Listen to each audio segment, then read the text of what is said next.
Senior Golfers. It's Robert Darcy Ryan here from Senior Golfers Clubhouse. Today I wanted to talk about a couple of tips in terms of when you want to go out and play a new golf course for the first time. It's actually happening to me this coming weekend, so I'm off to play Twin Creeks golf course sort of on the outskirts of Sydney. For the first time. I've heard really good things about it, so I'm very excited. But a couple of tips in terms of just getting a bit familiar with the course before you go out is to take a look on their website initially and just have a look and see if they've got a course guide. Very often the courses will, whether it's written by the Clubhouse Pro or just someone writing the course guide. That's a good place to start, and some are more detailed than others. The one on Twin Creeks golf course website is actually very detailed. And then the second step is to I like to use an app called GolfShot. It's got both a free version and a paid for version with some additional features, but I find the free version fine. It has this nice course flyover feature that gives you a good aerial sort of view run through of the hole. So what I thought I'd do is just run through that course flyover together with the notes that are provided on the Twin Creeks website. And you just start to see how this can build up a really good picture of each of the holes before you actually visit the course. So we'll go through this step, and then there's an additional step that you can also do if you want to invest a little bit more time in terms of preparation. If you're perhaps going to play a comp, as I am on Sunday, you might want to do this second step. But first steps first, let's do the course flyover, and I'll just sort of do a narration of what's in the course guide. So let's start that. So hole 1, even though the fairway is trapped both right and left, the landing area is very generous. The smart way to play this opening hole is to play safe to the centre of the fairway. From here, a short iron to a generous green divided into 3 distinct pin positions will see a par score to start the round. Excuse me. Moving on to hole 2, a beautiful short par 3. Many players will be deceived by the bunkers across the front and will play 1 club short. The green is divided into 2 sections by a strong ridge running parallel to the line of play through the centre of the green. A tee shot to the wrong side of the green is definitely 3-putt territory.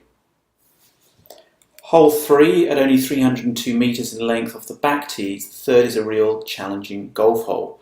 The ideal shot will carry across the corner of the creek to a generous landing area short of the green. A short wedge to the green and 2 putts is all that's required for a par. However, be warned that the green hides many dangers. With 4 distinct pin positions and surrounded by bunkers, this green will severely test all but an accurate approach. Those players feeling courageous can go for the green in 1. Hole 4. Hole 4 is a very strong par 4. Accuracy is required off the tee to the narrow fairway through the trees. Bunkers, short right, and deep grassy hollows short left of the green will put a premium on the long iron approach shot. That does look quite thin and narrow there. Moving on to hole 5, a good tee shot over the right side bunker is essential to have any chance of getting home for 2. From the drive, the player has the option of laying up short of the creek or carrying the creek to a landing area just short of the green. The green is quite heavily contoured and guarded by a large bunker on the right side approach. So yeah, 489 metres, that's probably on the edge of, right on the limit for me in terms of being able to get there in 2 with a driver 3-wood. So high risk reward sort of hole, that one. Hole 6, this will be one of the most memorable golf holes at Twin Creeks. From the back tee, a long accurate iron is required to play through a narrow opening amongst the trees, across the creek to the green. The left side pin placement will be very difficult as it is guarded both front and rear by bunkers. The safe option is to play to the centre of the green. Hole 7, in many it may only measure 346 metres from the back tees, But being uphill and with a narrow driving area, this par 4 will test all levels of golf. For the best approach, attack the pin from the left side fairway. This will provide the player with more green to work with and a better chance of an uphill putt. Moving on to hole 8. At 411 metres in length, this par 4 will be one of the strongest golf holes on the course. A strong tee shot over the left side fairway traps will give the most ideal approach to the green. Players playing away from these traps and landing on the right side fairway will be faced with a very difficult long uphill approach to an angled green guarded by hazards. The bunkers on the course certainly look very large. Okay, hole 9. A very strong golf hole to finish the front 9. The ideal tee shot will take on the inside left bunker and land to the left side fairway. From here the golfer is faced with a number of choices. Strong players will play a very long shot over the hazards to the green. Those not feeling so confident will either lay up short of the fairway bunkers or carry these same fairway traps to a lay-up area just short of the green. The green may be large, but the contours on the greenside traps will test all approaches. That does look a very well guarded green. Okay, so on to the back 9. A stern test for golf for the start of the second 9. The ideal tee shot should take on the left side bunkers. Be careful not to go through the fairway and into the bunkers on the outside of the dogleg, as a long bunker shot is required to the green. Take care when approaching the back left pin position as the green slopes away steeply off the back. Hole 11. At 521 metres in length and given the tightness around the green, this long par 5 will play as a 3-shotter for all but the strongest players. A good drive to the right side fairway will give you the choice of either laying up short of the wetland or playing long towards the end of the fairway at the second landing area. A pinpoint accurate approach is required to a raised green surrounded by deep bunkers.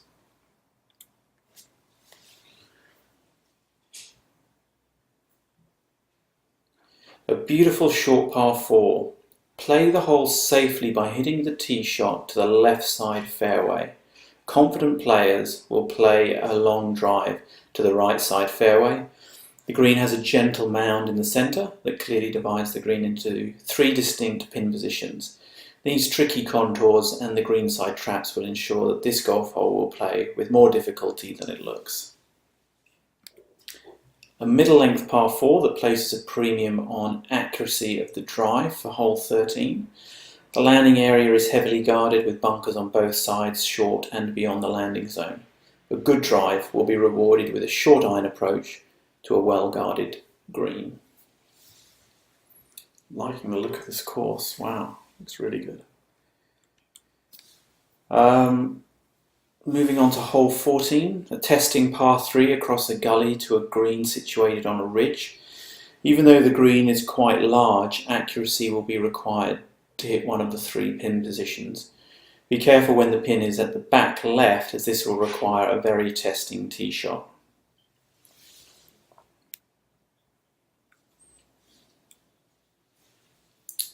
Hole 15, par 5, a long and testing 525 metre par 5.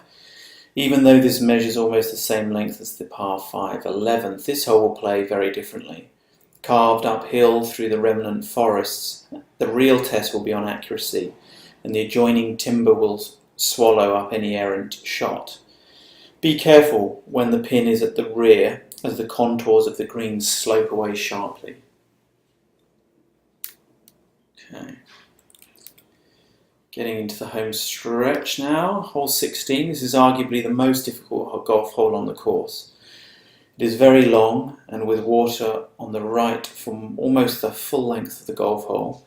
The green is guarded to the right by a bunker and to the left by a large tree. A par here will be well deserved. Wow, yeah. Okay. Looks like it's going to be a fairly tough finish. Hole 17. So with water to the left and bunkers to the front and back, this 163 metre par 3 will be a very strong test of golf to players of all levels.